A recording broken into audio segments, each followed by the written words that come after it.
Welcome to Shukla Study Point. आप सभी का स्वागत है आपके अपने YouTube channel Shukla Study Point में। मैं से शुक्ला आप सभी दोस्तों का हार्दिक स्वागत करता हूं।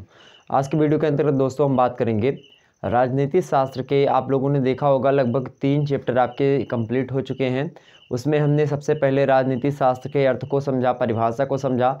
उसके बाद में हमने राजनीति शास्त्र के जो है विषय क्षेत्र के बारे में आपको बताया होगा। और उसके बाद में हमने राजनीति शास्त्र की प्रकृति के बारे में भी चर्चा किया कि राजनीति शास्त्र के अंतर्गत क्या क्या चीज़ें हम पढ़ते हैं। तो लगभग 3 चैप्टर आपके जो भी हमने पढ़ाया उसमें वो 3 वीडियो लगभग आपके चैनल पर उपलब्ध हैं। साथ ही साथ आपका सिलेबस भी हमने कंप्लीट करवा सिलेबस जो है अपलोड कर दिया था। अब लाइव आपके सामने वो भी आप लोगों ने देखा होगा। तो ये इसी श्रृंखला में ये चौथा लेक्चर आज के वीडियो के अंतर्गत है। और आज के वीडियो के अंतर्गत हम बात करेंगे राजनीति शास्त्र जो विषय वस्तु है उसको बनने में, उसको अध्ययन करने के लिए, या राजनीति शास्त्र में अगर कोई नियम बनाना है या फिर राजनीति शास्त्र में किसी प्रकार से जो है कुछ भी संशोधन या फिर राजनीति शास्त्र को एक प्रकार से आगे बढ़ाने के लिए जो कार्य किए जाते हैं वह किस प्रकार की पद्धतियों का प्रयोग करके किए जाते हैं, उन पद्धतियों पर फोकस रहेगा मेरा। मतलब राजनीति शास्त्र जो है को पढ़ने की जो अध्ययन पद्धतियाँ होती हैं या राजनीति शास्त्र को अध्ययन करने की जो अध्ययन विधियाँ या पद्धतियाँ होती हैं, आखिरकार किन किन तरीक़ों से हम राजनीति शास्त्र को पढ़ते हैं और उसमें नए नए विचारधाराओं को हम संजोते हैं।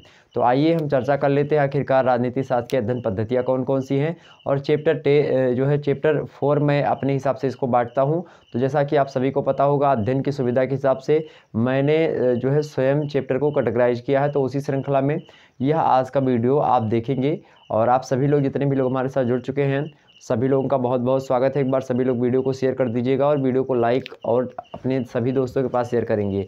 प्रत्येक व्यक्ति लगभग 10 लोगों के पास शेयर करेगा और 10 लोगों से लाइक करने के लिए बोलेगा, सब्सक्राइब भी करवाएगा और सभी दोस्तों के पास उनसे भी बोलिए कि सभी लोग शेयर करें।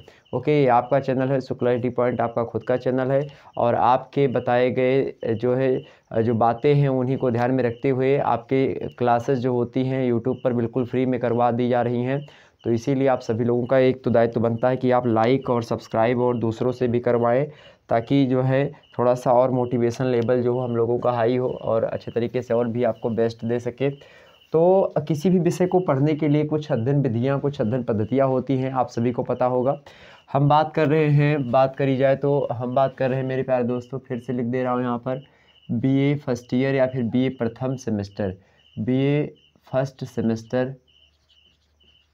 ओके, फर्स्ट सेमेस्टर मैं बात कर रहा हूँ। BA फर्स्ट सेमेस्टर 2022 के आगे के जो सत्र आएंगे, आगे के जो सत्र आएंगे उनके लिए, आगे के सत्रों के लिए, ठीक, मतलब जैसे 2023 में जो छात्र छात्र हैं आपके या 24 में जो भी छात्र छात्र इस वीडियो को देखेंगे बाद में, जैसे वीडियो अपलोड हो जाएगा तो उसको जो देखेंगे तो उनके लिए भी यह इम्पोर्टेंट होगा। 2000 बात की जाए, मतलब ये जो BA फर्स्ट सेमेस्टर है और इसी को आप फर्स्ट ईयर के छात्र छात्राएँ जो हैं वो जो ईयर वाले हैं, बहुत सारे विश्वविद्यालय ने नहीं चेंज किया, तो जो ईयर के हैं उनके लिए बता दूँ वो पेपर 1 पढ़ लीजिएगा, ठीक है।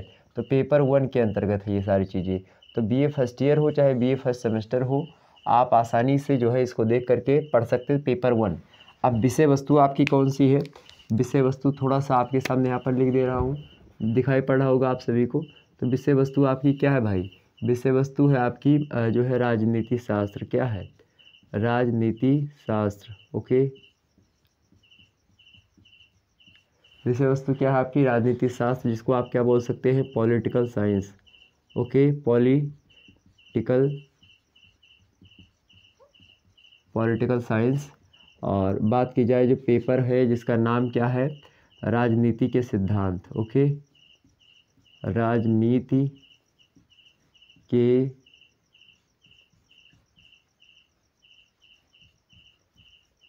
सिद्धांत अर्थात पॉलिटिकल थ्योरी।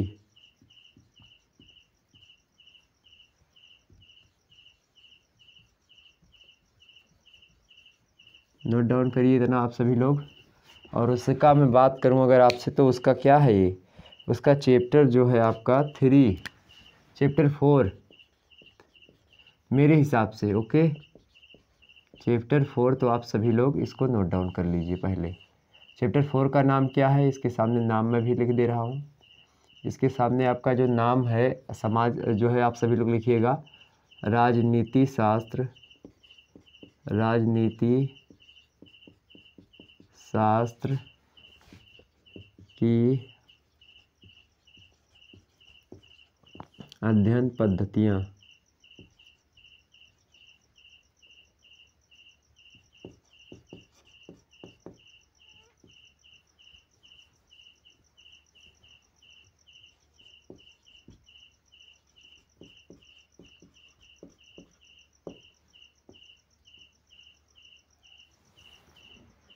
गड़बड़ लिख गया क्या?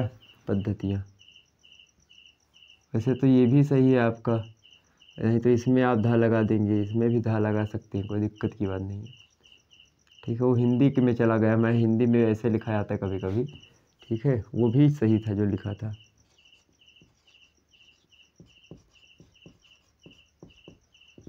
यही सही है, यही आप सब लोग जो है पढ़ते आ रहे हैं अभी तक।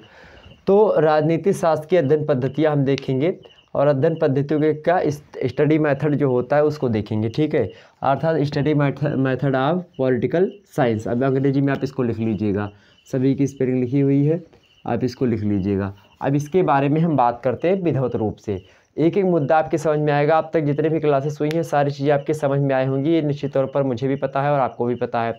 तो आइए बात कर लेते हैं कि आपको पढ़ना क्या है। सबसे पहले देखेंगे अध्ययन पद्धतियाँ किसी भी विषय वस्तु की हों तो विषय को पढ़ने के लिए, किसी भी विषय को सबसे पहले जानिए इसकी आवश्यकता क्यों पड़ती है।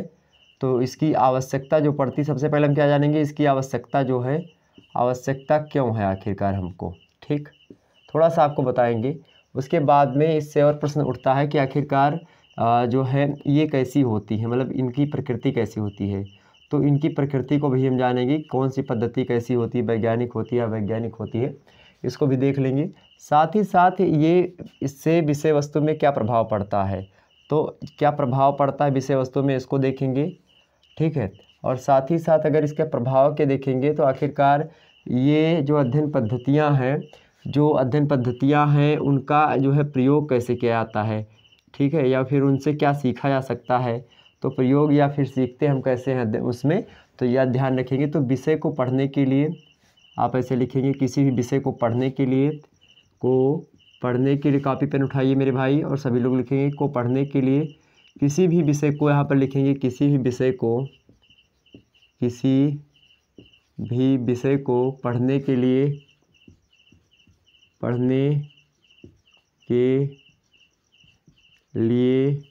व उसमें नवीनता का संचार करने के लिए, नवीनता का संचार एवं विकसित करने के लिए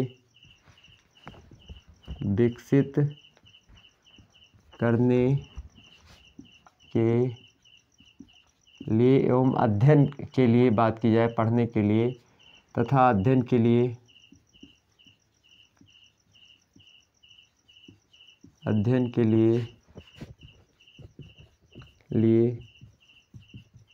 जिस पद्धति का प्रयोग किया जाता है, या फिर पद्धति ना लिख करके जिस विधि को अपनाया जाता है,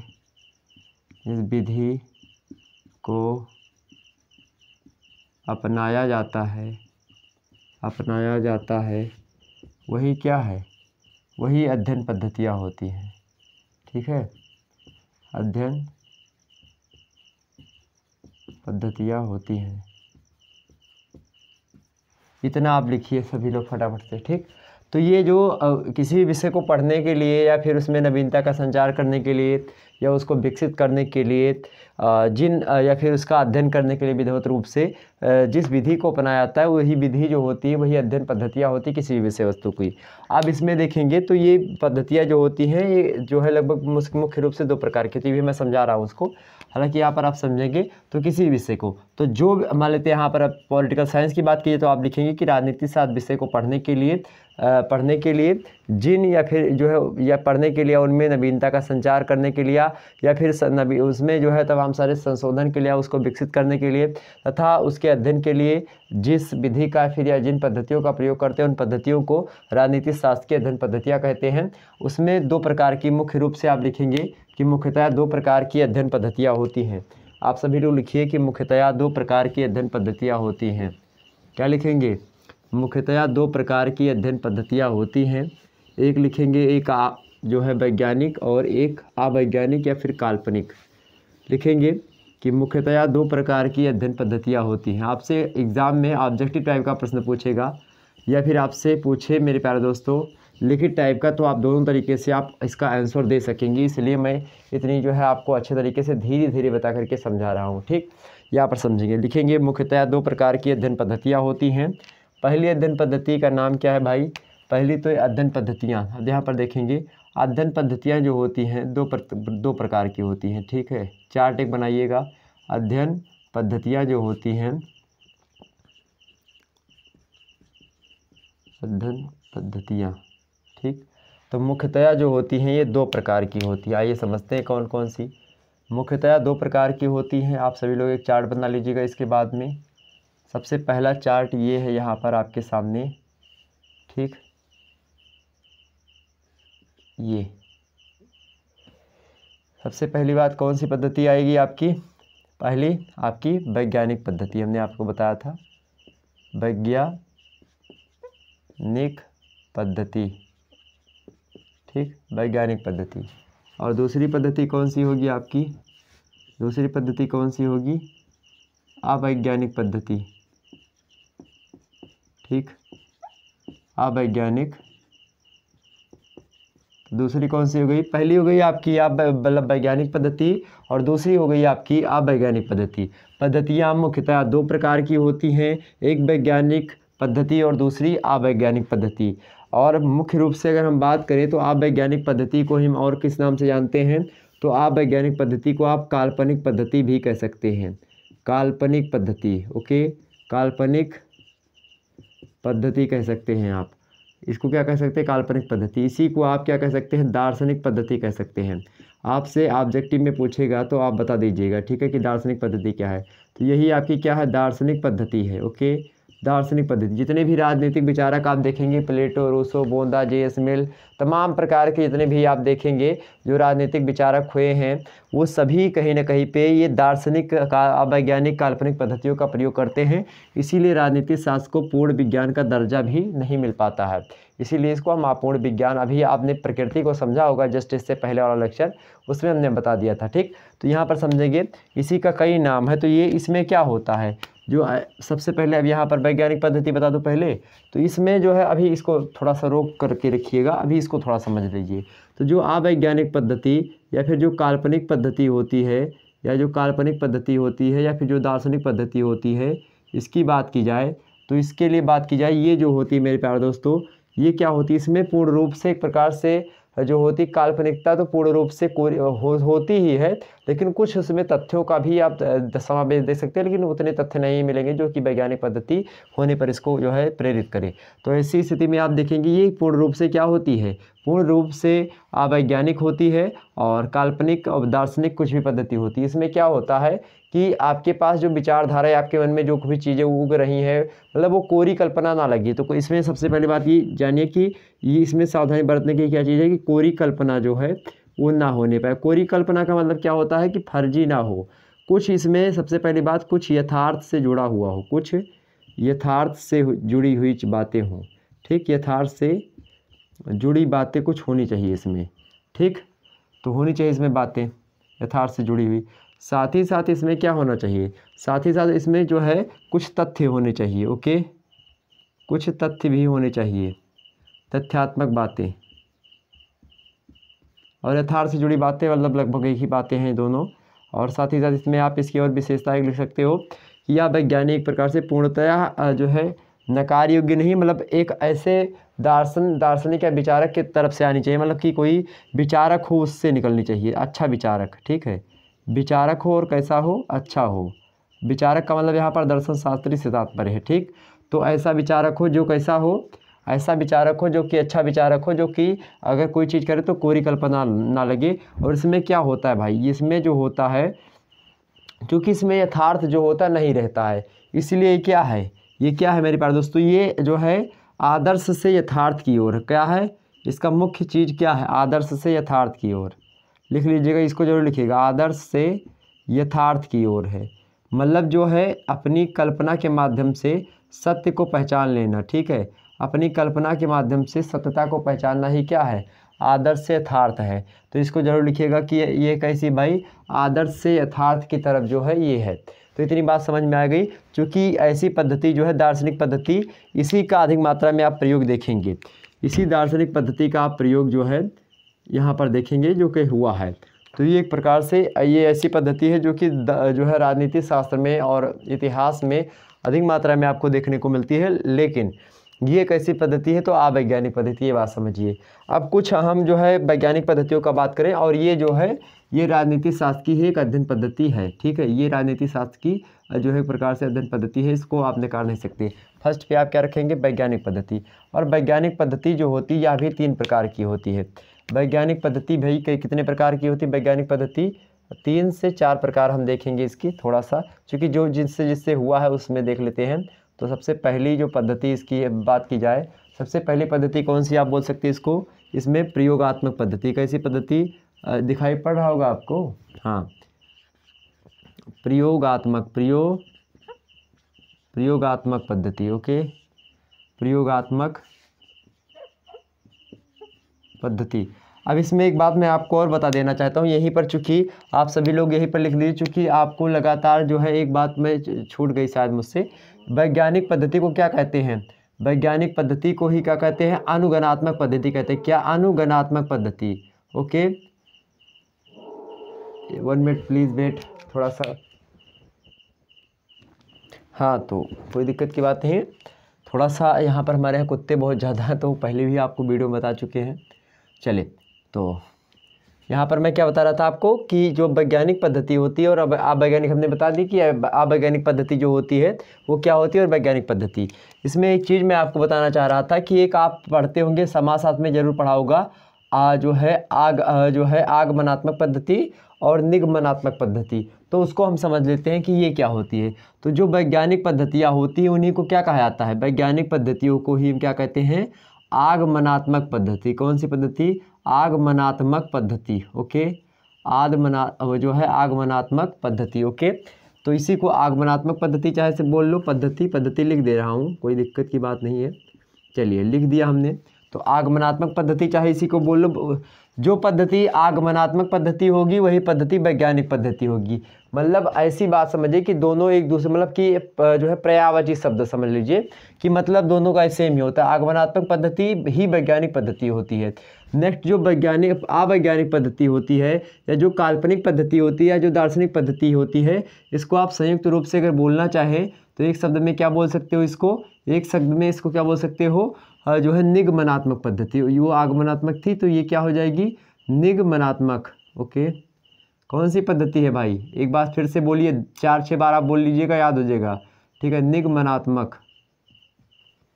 तो एग्जाम्स में ऑब्जेक्टिव वालों आपसे कैसे प्रश्न पूछेगा कि निम्न में से निगमनात्मक पद्धति का दूसरा नाम क्या है, तो आपको ये 3 दे देगा, एक नाम इसमें से आगमनात्मक पद्धति दे देगा। तो आपको लगे नात्मक वगैरह लगा है तो हो सकता है यही हो, लेकिन वो नहीं होगी। तो ये जो है निगमनात्मक पद्धति जो होती है, ये निगमन मतलब स्वतः ही होती, मतलब विचारों के माध्यम से। जब विचारों के माध्यम से, मतलब कि जब विचारों के माध्यम से हम यथार्थ की ओर पहुँचे, जब किसी विचार के माध्यम से या फिर आदर्श के माध्यम से हम विचार की तरफ पहुँचे, अर्थात कोई अपने मन में विचारधारा उत्पन्न करें और उस विचारधारा का प्रयोग करके हम कोई तथ्य निकाल लें, कोई फैक्ट निकाल लें, मतलब कि कोई चीज़ है नहीं, अब मान लेते हैं उस पर हमने रिसर्च करना प्रारंभ किया, अब उस पर अपने ज्ञान का प्रयोग करके हमने कुछ वहाँ पर क्या कर लिया, रिसर्च करके ऐसे प्राप्त किया जो कि एक प्रकार से तथ्य है, चीज़ें हमारे सामने कुछ निचोड़ मिला, तो वो क्या हो गया, वैसी पद्धति को हम निगमनात्मक पद्धति कहते हैं, जिसमें हम क्या करते हैं, निगमन करते हैं किसी चीज़ का। तो इसमें आप समझते हैं निगमन होता है, इसीलिए इसको निगमनात्मक पद्धति कहते हैं। और निगमन जो होता है, निगमन जब मतलब निगमन होने की जो प्रक्रिया होती है ना, उस प्रक्रिया को हम निगमनात्मक पद्धति कहते हैं। अर्थात निगमनात्मक जो प्रक्रिया हुई है वो किस विधि से हुई है, उसको हम निगमनात्मक पद्धति कहती हैं। समझ में आई बात, मतलब कि जब कोई सूत्र का निगमन होता है तो निगमन जब नहीं हो रहा होता है, या निगमन से पहले जो पद्धति अपनाई जाती है, या निगमन जो करने में जो पद्धति अपनाई गई वो पद्धति निगमनात्मक पद्धति होती है। लेकिन निगमन हो गया मान लेते किसी सूत्र का, जैसे मान लेते अभी यहाँ पर हम पढ़ेंगे प्रयोगात्मक पद्धति हो गई, ऐतिहासिक पद्धति हो गई, और भी पद्धतियों के बारे में पढ़ेंगे हम, तो अभी हम बता देंगे आपको क्या होता है। लेकिन जबकि निगमनात्मक पद्धति मैं इसी समय आपको बता दे रहा हूँ ताकि आपको जब ये मैं आगमनात्मक पद्धति पढ़ा दूँ, चूँकि यही आपके जो है वैज्ञानिक होती हैं और यही आपको इसमें मुख्य रूप से आपको देखना है 3-4 के बारे में। एक पद्धति तो आपकी यही हो गई, तो मतलब दार्शनिक पद्धति के नाम से आप पढ़ सकते हैं इसमें आपके। तो निगमनात्मक पद्धति जो है वो हमने आपको सामने बता दी कि ये क्या पद्धति होती है। निगमनात्मक पद्धति जो होती है वह अवैज्ञानिक पद्धति होती है, मतलब इसमें जो है आदर्श से यथार्थ की ओर हम बढ़ते हैं। क्योंकि हमारे पास यथार्थ होता नहीं, यथार्थ माने सत्य, तो हमारे पास तथ्य नहीं होता, तो तथ्य से हम कॉन्सेप्ट की तरफ, तथ्य से अवधारणा बनाते हैं हम, और इसमें अवधारणा से हम इसमें हम क्या करते हैं, इसमें अवधारणा से हम तथ्य बनाते हैं। मतलब अवधारणा समझिए, ये जटिल शब्दावलियाँ होगी, इस पर फोकस मत करिए। मतलब आपके पास कोई चीज़ है नहीं, मान लेते हैं आपके पास कोई चीज़ नहीं है, आपने जो है एक प्रकार से क्या कर लिया, कोई निचोड़ निकाला किसी चीज़, मतलब अपने विचारों को प्रयोग करते हुए आपने कोई निचोड़ निकाल दिया, तो क्या है वो निगमनात्मक पद्धति के तहत है।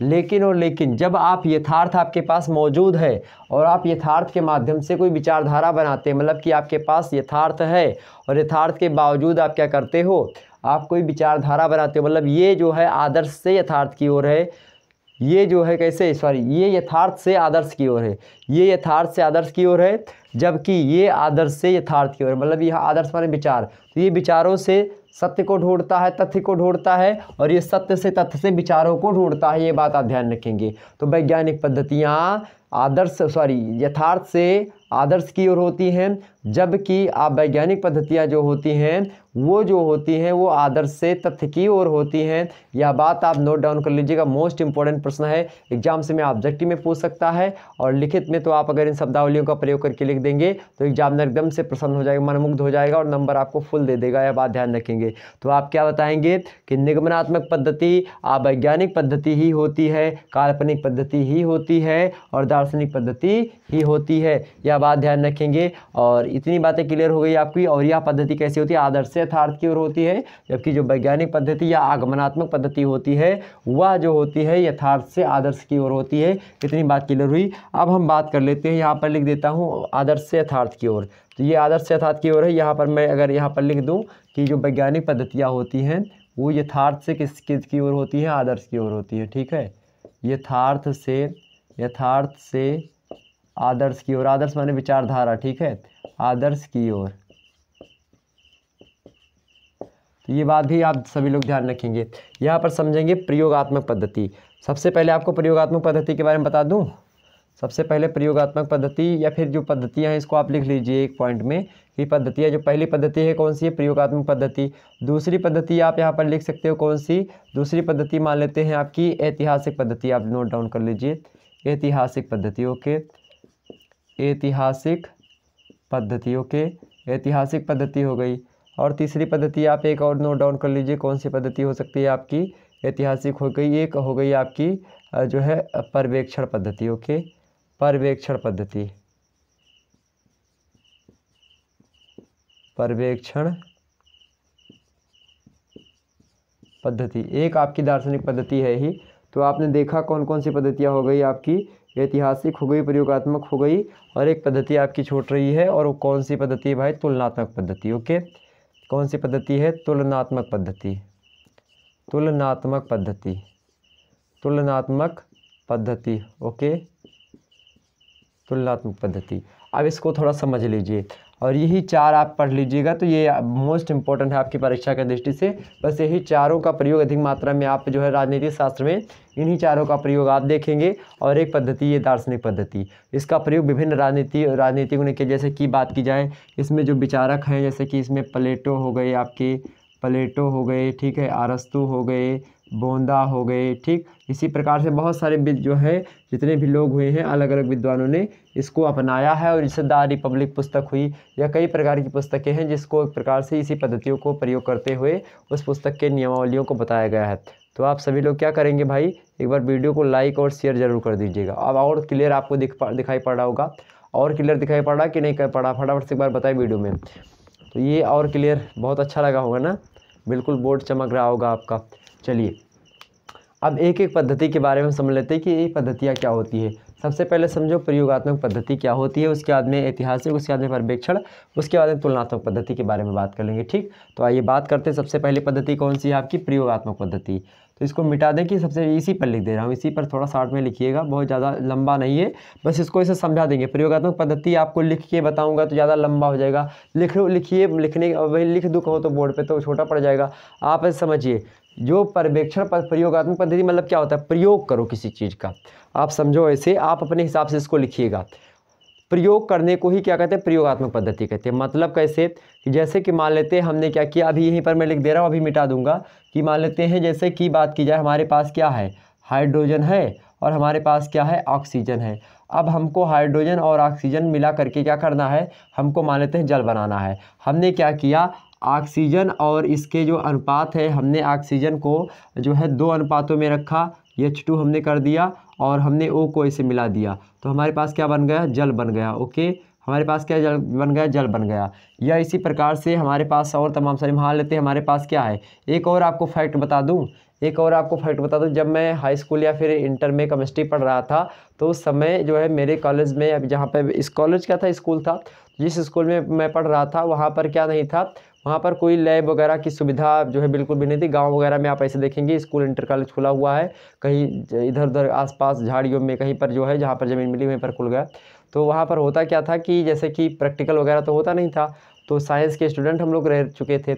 और जब वहाँ पर जो है इंटर में मेरा मैथ था, जो है PCM था, ठीक, फिजिक्स केमिस्ट्री मैथ। तो जब एक्चुअली में जब मैथ था तो हुआ क्या कि सर थे वो केमिस्ट्री वाले, तो उनके पास कुछ था वहाँ नहीं, मतलब कि ना उनके मतलब सुविधा ही नहीं थी, तो क्या करवाते, तो हमने उनसे ही मतलब लेकर गए, नमक और पानी में घर से लेकर गया था कि सर जी इसको जो है 100 डिग्री सेल्सियस ताप पर जो है गर्म करिए, फिर उससे कम पर देखा जाए कि क्या होता है, कि कौन सा जो है तत्व बनता है इससे। तो चूँकि नमक का सूत्र हमको पता था, 1 मिनट समझिए, आप सभी लोग अभी देखेंगे, बड़ा इंटरेस्टिंग लगेगा आपको। नमक का सूत्र क्या होता है, NaCl होता है। और आप देखेंगे और एक पास जो है किसका सूत्र क्या होता है, और नमक हो गया और पानी, H2 होता है पानी का। अब नमक पानी को हमने क्या किया, गिब्स आउट, हमने इसको 100 डिग्री सेल्सियस तापमान दे दिया, मान लेते हैं, ठीक, हमने इसको क्या दिया, 100 डिग्री सेल्सियस तापमान दिया। अब जो लोग केमिस्ट्री वगैरह पढ़े होंगे कभी, उनको समझ में आ जाएगा तुरंत। तो ये किसका सूत्र है भाई, ये नमक का सूत्र है। ये किसका सूत्र है, नमक का सूत्र है। और ये किसका सूत्र है, ये जल का सूत्र है केमिस्ट्री में। अब इसको जब ने 100 डिग्री सेल्सियस तापमान पर गर्म किया तो क्या हो जाएगा, ये जो Na है ना, यानी इसका Na का क्या नाम है, सोडियम नाम है। इसकी Na को क्या कहते हैं, सोडियम कहते हैं, केमिस्ट्री की क्लास हो गई। और Cl क्या है भाई, क्लोरीन है। Cl क्या है आपका, क्लोरीन हो गया, ठीक। तो ये क्लोरीन और सोडियम जब मिलते हैं तो नमक बनता है। और ये H2 मतलब क्या होता है आपका, हाइड्रोजन। इसको हमने जो है, चलिए यहीं पर लिख दे रहा हूँ, हाइड्रोजन भी मिटा देंगे, ये हाइड्रोजन हो गया, और ये O जो है ये क्या हो गया, ऑक्सीजन हो गया, ठीक। तो ये समझिए, ये क्या हो गया, ऑक्सीजन हो गया। अब यहाँ पर हो गया कुछ ऐसा कि Na अर्थात सोडियम, हाइड्रोजन, क्लोरीन और ऑक्सीजन, ये 4 तत्व जो है अनुपात में मिल रहे हैं, जबकि सोडियम और हाइड्रोजन मिलकर के ऑलरेडी ये नमक का जो है फार्मूला तैयार कर दे रहे हैं। और जो है ऑक्सीजन और हाइड्रोजन मिलकर, सोडियम क्लोरीन मिलकर नमक बना रहे हैं, हाइड्रोजन और ऑक्सीजन मिलकर के जल बनाई दिए, ठीक। अब इसको समझिएगा, थोड़ा सा बड़ा इंटरेस्टिंग है। तो ये क्या बनेगा, Na, यहाँ से सोडियम उठा और जो है यहाँ से सोडियम उठा, हमने यहाँ पर सोडियम लिख दिया Na, ठीक। अब यहाँ से क्या हो, एक O को उठा लिया, यहाँ पर रख दिया, एक जो है H को उठा लिया, यहाँ पर रख दिया, क्या हो गया, ये OH समूह बन गया। और Na से सोडियम, तो ये हाइड्रोक्साइड समूह हो गया, ठीक। तो ये क्या बन गया जाएगा, सोडियम हाइड्रोक्साइड। क्या बन जाएगा, सोडियम हाइड्रोक्साइड, ओके, हाइड्रोक्साइड, क्योंकि ऑक्सीजन है इसीलिए ऑक्सीजन, हाइड्रा मानी H, तो समझिए। तो सोडियम हाइड्रोक्साइड आपका हो गया। अब क्या बचा, यहाँ का एक OH खत्म हो गया, वो तो खत्म हो, काम खत्म हो गया। यहाँ पर एक H बच रहा है, तो इसको प्लस लिख दीजिए कि एक H बच रहा है यहाँ पर, और एक Cl, यहाँ पर क्लोरीन गैस बच रही है, यहाँ पर क्या लिख दिए, HCl। अब ये क्या है, HCl आपकी, ये हाइड्रोक्लोरिक अम्ल है, क्या है। अब इसको ऊपर उड़ा देंगे, चूँकि ये जब कोई चीज़ आप गर्म करते हो तो हवा निकलती है ना, तो जो धुआं निकलता है तो ये HCl का क्या निकलेगा, गैस निकलेगा, हाइड्रोक्लोरिक अम्ल, ओके, हाइड्रोक्लोरिक अम्ल, ओके, ये बन गया।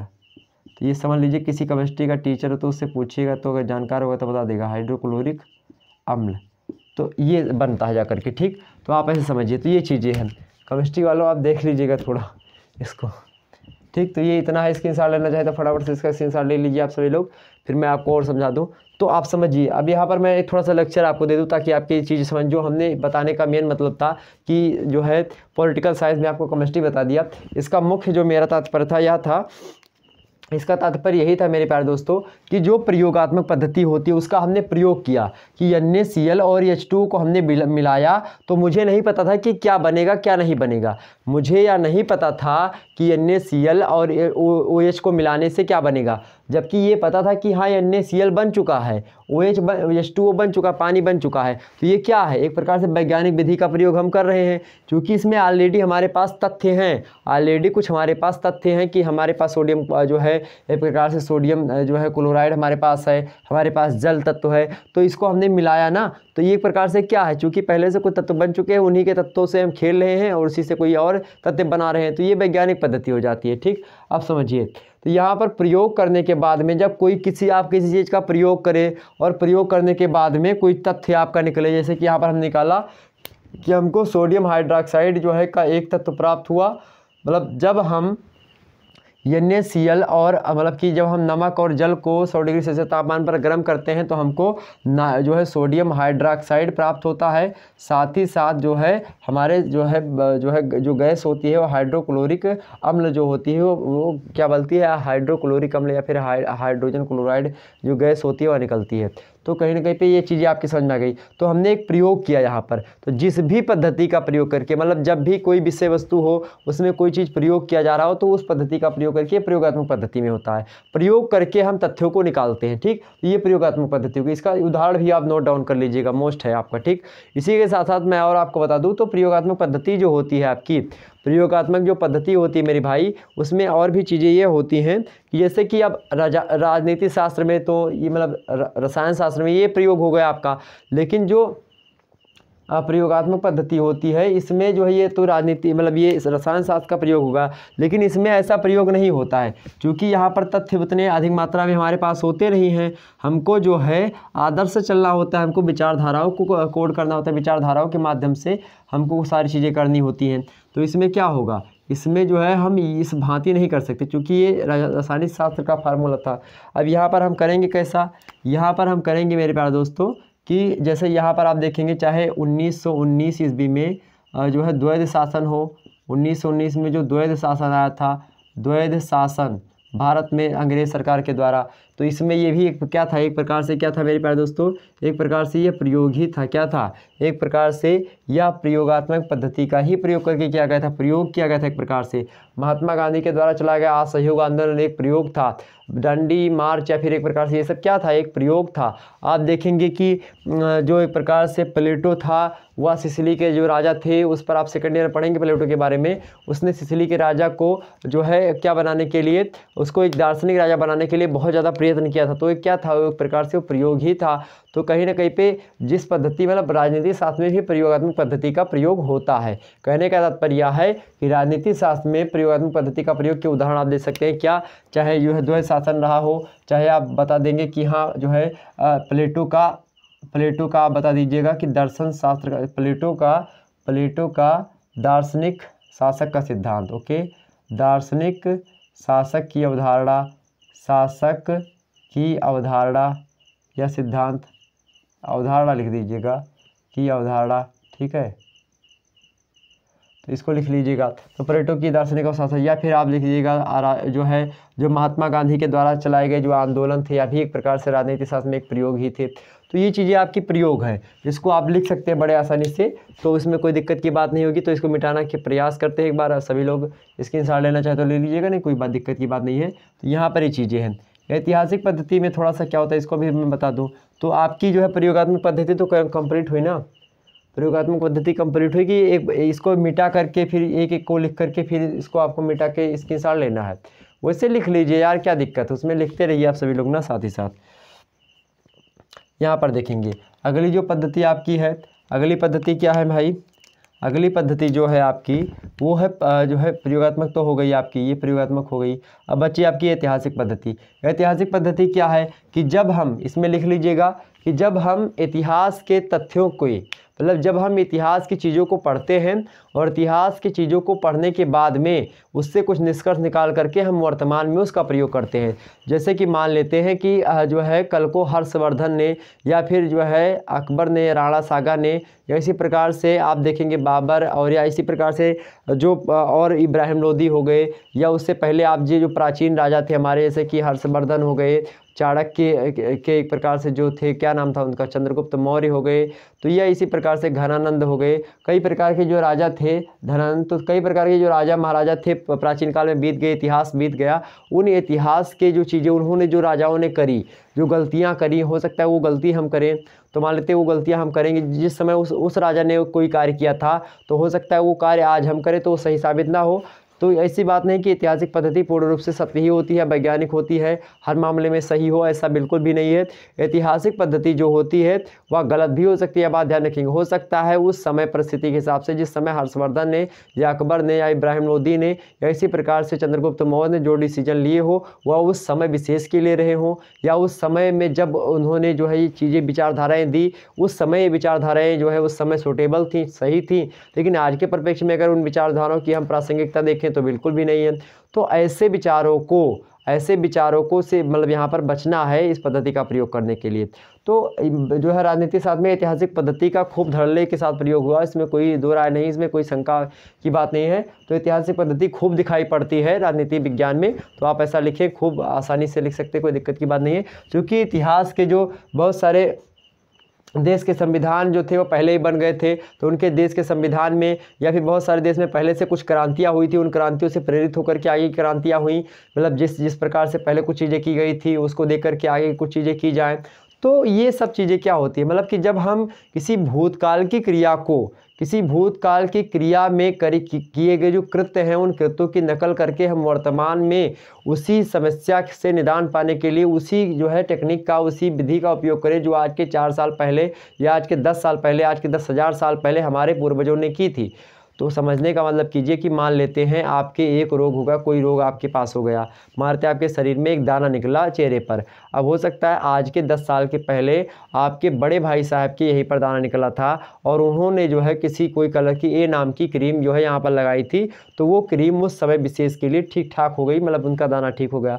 लेकिन हो सकता है वही क्रीम आप आज खरीद के लाओ और वह क्रीम का जो है मटेरियल वैसा ना बना हो, या फिर एक प्रकार से उस समय विशेष के लिए वह क्रीम सुटेबल हो वहाँ के वातावरण के हिसाब से। आज का वातावरण मान लो 10 साल बाद कुछ वातावरण चेंज हुआ तो उसके कारण से, या फिर उसमें माल में गिरावट हुई उसके कारण से, कई कारण हो सकते हैं उसमें, तो वह क्रीम आपने लगाया और एक दाने जो निकला था उसके बजाय 2-3 दाने और निकल आए मतलब कि आपके जो है चेहरे पर, तो आपकी शोभा और बेकार हो गई।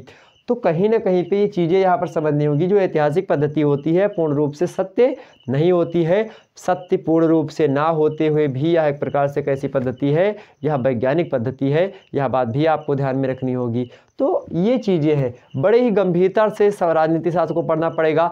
मैं दावे के साथ बोल रहा हूँ कि इस प्रकार से आपको विधुत रूप से इतने सरल भाषा में जैसे मैं बता रहा हूँ, अगर ऐसे आप समझते रहे तो आपको कहीं और पढ़ने की या फिर किसी किताब में आपको देखने की ज़रूरत नहीं पड़ेगी। आप एग्जाम से में अच्छे नंबर ले करके आओगे, इसमें मुझे दो राय नहीं है, बड़े आसानी से करोगे आप। बस आपको फोकस करते रहना।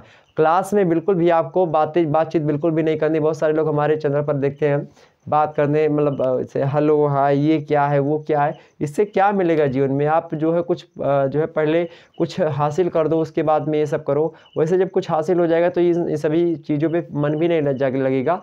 क्योंकि जब भी आपको कभी क्या हो कि आपको लगता है कि किसी व्यक्ति के बिना हम नहीं जो है आगे बढ़ेंगे, या फिर वो मेरा बहुत ज़्यादा करीबी है, या फिर था उससे मतलब उससे आपको चोट मिली, या कई प्रकार की समस्याएं जो कि मानव जीवन से रहित मतलब जुड़ी हुई रहती हैं, तो उनके लिए एक बात है, मैं आपको सभी लोगों को एक गाइड देना चाहता हूँ कि अगर आप इससे परेशान हो या फिर इसी प्रकार से समस्या से जूझ रहे हो, तो इस समस्या का एक निदान है। गाना मत सुनिएगा कि दर्द दिल की दवा सिर्फ दिलदार है, उसके सिवा और भी कई जो है चारे हैं और भी कई दवाइयाँ हैं। तो जैसे कि मैं बात करूँ, आप अपने आप को बिजी कर लीजिए। अगर कभी भी समस्या से आप जूझ रहे हों तो इस समस्या का एक ही उपाय है कि आप जो है अपने आप को इतना बिजी कर लो। मेरे गुरु ने इस बात को बताया था मुझसे कि मतलब मुझसे क्या बताया था कि मतलब कि एक व्यक्ति था तो उससे बताया था, तो उसी साथ मैं भी था, तो मैंने भी जो है इसको देखा, तो हाँ मुझे लगा, इस पर हमने रिसर्च किया कि हाँ ये ठीक है मुद्दा कि नहीं। तो ये बड़ा अच्छा एक प्रकार तरकीब है कि अगर आप अपने आप को बिजी कर लेते हैं तो उसके लिए आपको समय नहीं मिलेगा। तो किसी भी मुद्दे से अगर आप किसी भी प्रकार का टेंशन है तो आप अपने आप को इतना बिजी कर लो कि टेंशन ही भूल जाओ कि हाँ वो टेंशन क्या था। तो समझे बात? तो कभी भी आप ऐसा करें। तो ऐतिहासिक पद्धति जो है आपकी, ऐतिहासिक पद्धति क्या है?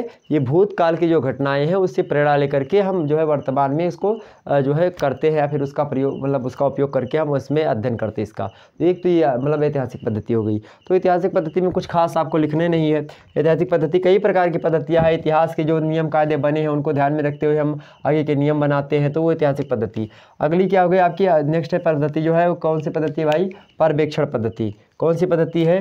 पर्यवेक्षण पद्धति। पर्यवेक्षण पद्धति क्या होती है? आपने ऐतिहासिक समझी, प्रयोगात्मक समझी, अब थोड़ा सा पर्यवेक्षण समझो।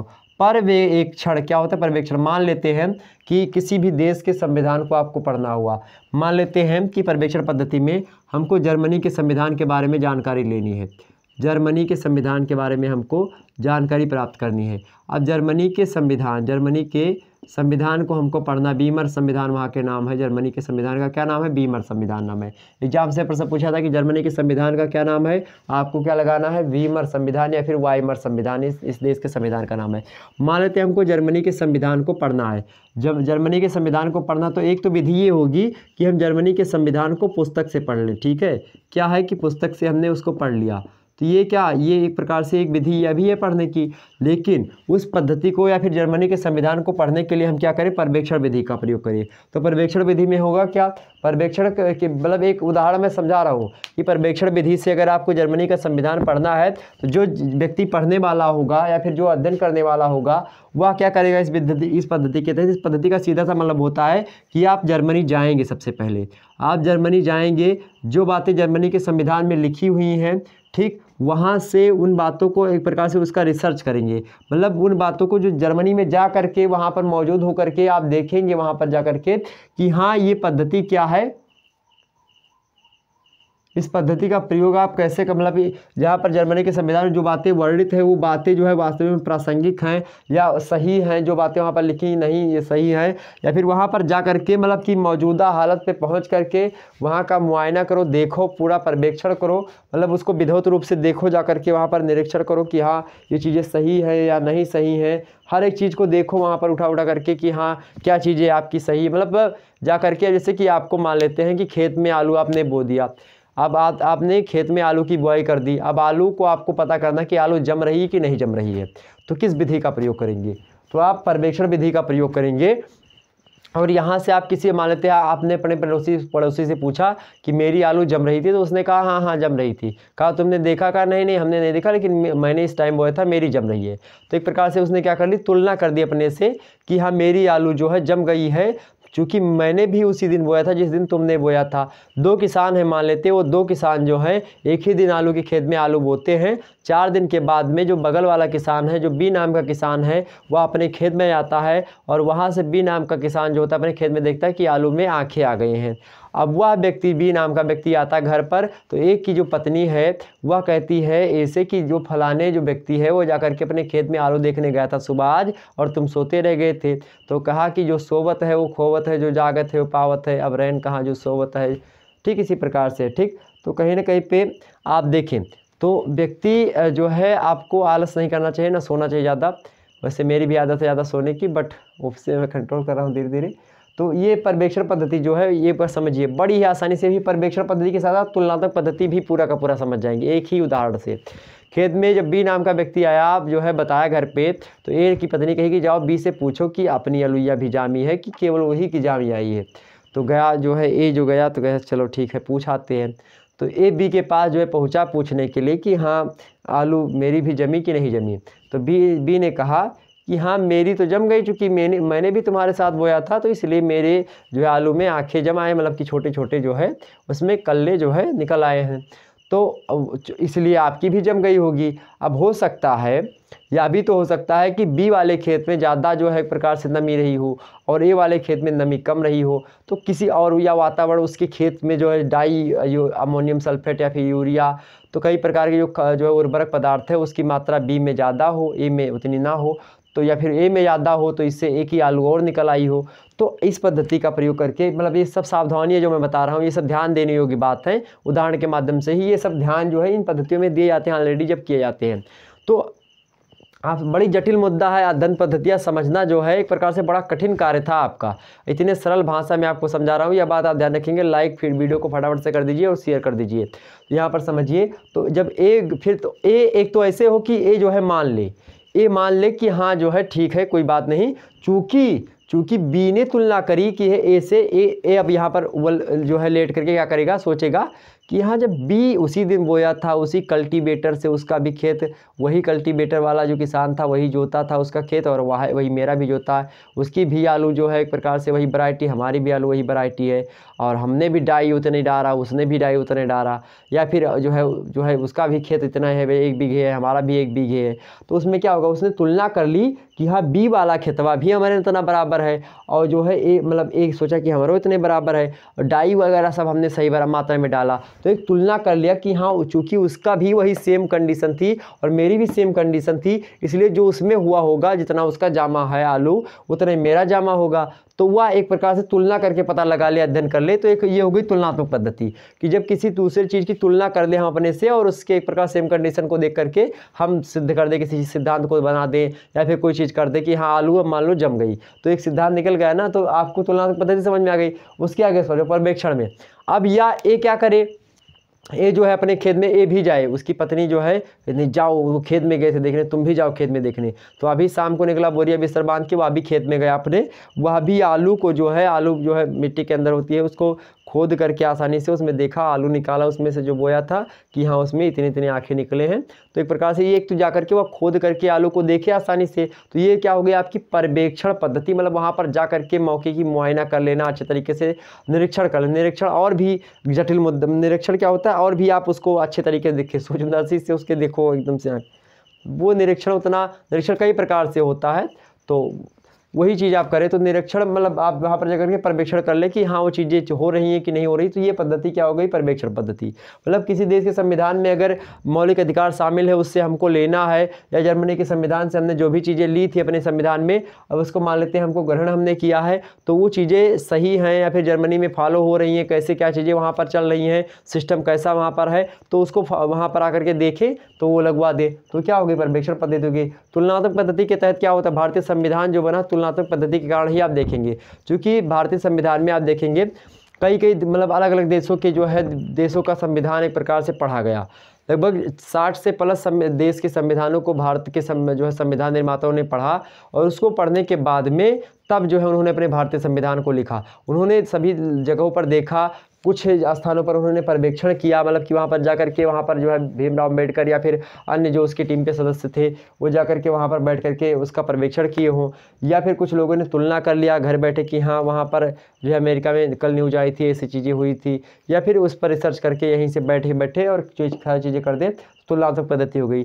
तो आप देखेंगे प्रयोगात्मक पद्धति, ऐतिहासिक पद्धति, जो है पर्यवेक्षण पद्धति और तुलनात्मक पद्धति, ये सब क्या है, एक मतलब जुड़ी हुई है। जैसे कि एक ऐतिहासिक तथ्यों को हम इकट्ठा कर लें, ऐतिहासिक चीज़ों से ही हम तुलना करें किसी चीज़ की, और तुलना करने के बाद में हमारे समझ में ना है तो हमने उसका क्या कर लिया, पर्यवेक्षण कर लिया, वहाँ जा करके वहाँ मुआयना किया। मुआयना करने के बाद में हम क्या कर दिए, उसका प्रयोग समाज पर हमने कर दिया। अब उसका प्रयोग कर दिया तो चारों पद्धतियाँ जो है एक दूसरे से क्या हैं, मिली जुली, मतलब एक दूसरे की क्या है, संपूरक हैं। अगर आप देखेंगे अन्योन्याश्रिता का संबंध तो नहीं चारों में, लेकिन हाँ कहीं ना कहीं पे आप कह सकते हैं कि ये एक दूसरे की क्या है, संपूरक हैं। मतलब 3 के बिना चौथी लगभग कुछ ना कुछ मात्रा में अधूरी मानी जा सकती है। तो ये चारों की चारों पद्धतियाँ जो है कि वैज्ञानिक पद्धतियाँ, इन चारों पद्धतियों का प्रयोग धड़ल्ले के साथ राजनीति शास्त्र में अधिक मात्रा में मिलेगा। हर क्षेत्रों में आप जहाँ पर देखेंगे, चाहे संविधान पढ़ रहे हो, चाहे जो है उसका संघ क्षेत्र पढ़ रहे हो, चाहे कुछ भी पढ़ रहे हो आप, यहाँ पर इन चारों पद्धतियों का अध्ययन आप देखेंगे। और यहाँ पर ये जो पद्धति आप वैज्ञानिक पद्धति, इसका तो एक प्रकार से आप BA सेकंड ईयर में आपको झड़ी लग जाएगी, एक अतने सिद्धांत आपको मिलेंगे पढ़ने के लिए। उसमें पाश्चात्य जो विचारक है, पाश्चात्य राजनीतिक विचारक, वो पेपर 1 का नाम ही है, उसमें पाश्चात्य विचारकों के बारे में ही पढ़ना है, उनके सिद्धांतों के बारे में ही पढ़ना है। आपको एक प्रकार से विद्युत रूप से वहाँ पर समझा जाएगा। तो यहाँ पर ये जो है चीज़ें आपके समझ में आ गई होंगी, सारे मुद्दे क्लियर हुए होंगे। तो तुलनात्मक पद्धति क्या होती है कि विभिन्न देशों के संविधान को पढ़ने के बाद में मैं लिख दूँ यहाँ पर कि विभिन्न चीज़ों को करने के बाद में विभिन्न या फिर अलग अलग, या एक ही बात है, अलग अलग जो है चीज़ों को या फिर अलग अलग बातों को एक प्रकार से ध्यान दे करके अलग अलग वहाँ पर आप बताइए कि ऐसी जो है ऐसी पद्धति जिसमें हम क्या करते हैं, अलग अलग जो है निष्कर्षों को, अलग अलग बातों को नहीं, आप अलग अलग निष्कर्षों को लीजिए कि अलग अलग निष्कर्षों को देखने के बाद में निष्कर्षों से किसी एक की तुलना कर दी जाए, किसी एक की तुलना कर दी जाए, या फिर किसी एक जो है निष्कर्ष को देख करके अपनी जो है उसी के परिस्थिति, उसी के जो है समान हो, अगर आपकी जो क्रिया प्रक्रिया है तो उसका एक प्रकार से आपने तुलना कर दिया तो क्या हो गए, वही आपका क्या होगा मेरे भाई, वही तुलनात्मक पद्धति होगी। तो आपने समझा कि अध्ययन पद्धतियाँ कितनी प्रकार की होती हैं, 2 प्रकार की होती है, वैज्ञानिक पद्धति और एक अवैज्ञानिक पद्धति। अवैज्ञानिक पद्धति निगमनात्मक पद्धति होती है और वैज्ञानिक पद्धति आगमनात्मक पद्धति होती है। एक अवैज्ञानिक पद्धति जो होती है उसको काल्पनिक पद्धति, दार्शनिक पद्धति के नाम से भी जाना जाता है। यह आदर्श से यथार्थ की ओर होती है, जबकि वैज्ञानिक पद्धति में आप देखेंगे प्रयोगात्मक पद्धति, ऐतिहासिक पद्धति, पर्यवेक्षण पद्धति, तुलनात्मक पद्धति, ये सब पद्धतियाँ किसकी हैं, ये सब पद्धतियाँ मेरे भाई ये सब किसकी हैं, ये सब वैज्ञानिक पद्धतियों के अंतर्गत आती हैं। इसमें बात की जाए तो ये वैज्ञानिक पद्धति जो होती है यथार्थ से आदर्श की ओर होती है, किससे, यथार्थ से आदर्श की ओर होती है, बात भी ध्यान रखेंगे। तो ये इतनी चीज़ें आपके समझ में आई और राजनीति शास्त्र में इन सभी पद्धतियों का पूर्ण रूप से प्रयोग हुआ है।